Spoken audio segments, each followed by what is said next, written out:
Moscow and get caught in a controversy surrounding alcohol sponsorship on the Scottish rock circuit. But more privately, in the lifestyles of the rich and famous, guitarist Stuart Adamson indulges his sporting fantasies as a fan of Dunfermline athletics and a motorcycle enthusiast.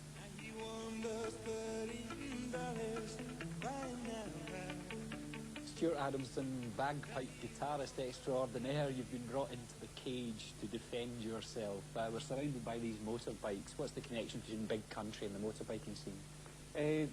The connection is really is between not really the whole group, but more specifically myself and a guy called Ian Duffus, who I sponsor to race in the Scottish and British National Road Racing Championships. It's something I've done.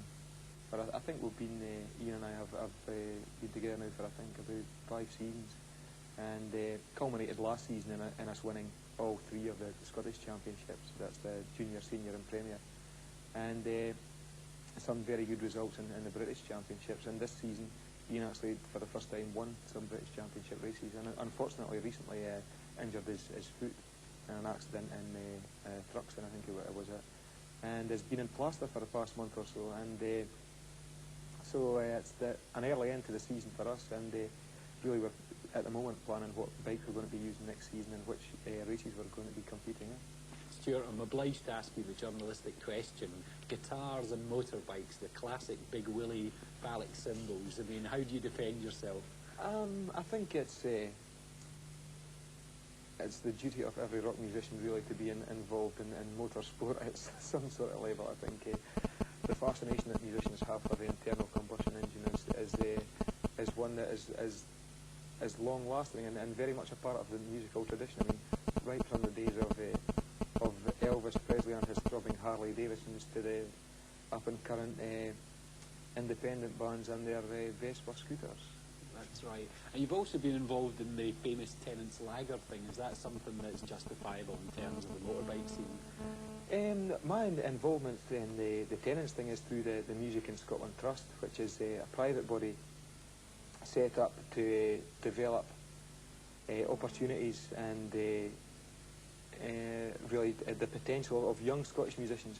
I think the sad thing about the music scene in Scotland is that there are very few opportunities for young musicians to actually go and play and go and learn something about being involved in the music business before they're snapped up by people who are involved in it really as big businessmen. The Trust is not a wealthy organisation at all, so money from any source is more than welcome. I would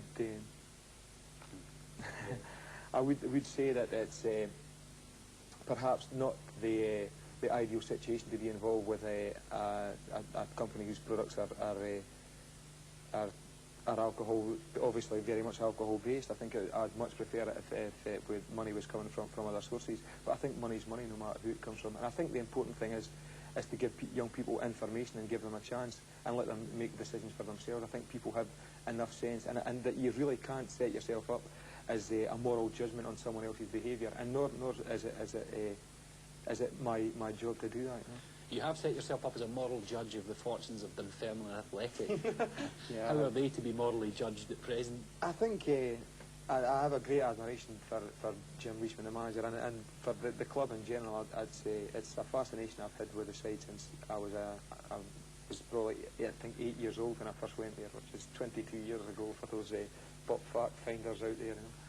And I love the team dearly and go to watch them as much as I can. And at the moment things are looking very good for them, and hopefully they'll be able to keep their heads down and keep going the way they are. Stuart, you've just come back from a historic trip of Moscow, historic in the fact that thousands of journalists ended up in pools of their own vomit. Did you enjoy the trip? I did actually. It's fascinating to go and see not only a country but an entire nation, an entire ideological system which is completely different to what you grew up in. Completely, and really I learned a lot through going there and meeting people and talking to people, and learned a lot about our attitudes here in the West as well. And